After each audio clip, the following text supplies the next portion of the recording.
இன்னைக்கு மகாராஷ்டிரா ஸ்பெஷல் ஏன் social media ட்ரெண்டிங்ல இருக்கிற பன்னீர் டேச்சா தான் எப்படி செய்யறதுன்னு பார்க்க போறோம். இதுக்கு முதல்ல கடாயில 15 பல் பூண்டு, 4 பச்சை மிளகாய், 1/4 கப் வேர்க்கடலை, 1 ஸ்பூன் ஜீரகம் ட்ரை ரோஸ்ட் பண்ணி எடுங்க. ஆறட்டும்.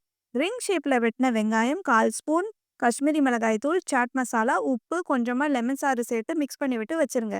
டிப்பிங்க்கு 1/4 கப் ஹங் கர்ட்ல பொடியா நறுக்கின பூண்டு, மல்லி இலை, உப்பு, ஜீரகத்தூள் சேர்த்து மிக்ஸ் பண்ணி விட்டு வச்சிருங்க. ட்ரை ரோஸ்ட் பண்ணி வச்சிருந்த கடலை ஆறி இருக்கும். அத அம்மிக்கல்ல சேர்த்து அரைச்சு எடுத்துக்கோங்க. மிக்ஸியில அரைக்காதீங்க, அந்த டெக்ஸ்சர் இருக்காது. பாதி அரைச்சதுக்கப்புறம் கொஞ்சமா மல்லி இலை, உப்பு, லெமன் சாறு சேர்த்து அரைச்சு எடுங்க. கொஞ்சம் கொஞ்சமா அந்த மசாலாவை எடுத்து பன்னீரை சுத்தி கோட் பண்ணி சூடான தவால எண்ணெய் ஸ்ப்ரெட் பண்ணி விட்டு எல்லா பக்கமும் நல்லா சுட்டெடுங்க. அவ்வளவுதான். சூப்பரான பன்னீர் டேச்சா ரெடி. சர்வ் பண்ணும்போது ஒரு பிளேட்ல மேரினேட் பண்ணி வச்சிருந்த வெங்காயம், தயிர் டிப்பிங், லாஸ்டா பன்னீர் டேச்சா சர்வ் பண்ணி பாருங்க. பாராட்டி தள்ளிடுவாங்க.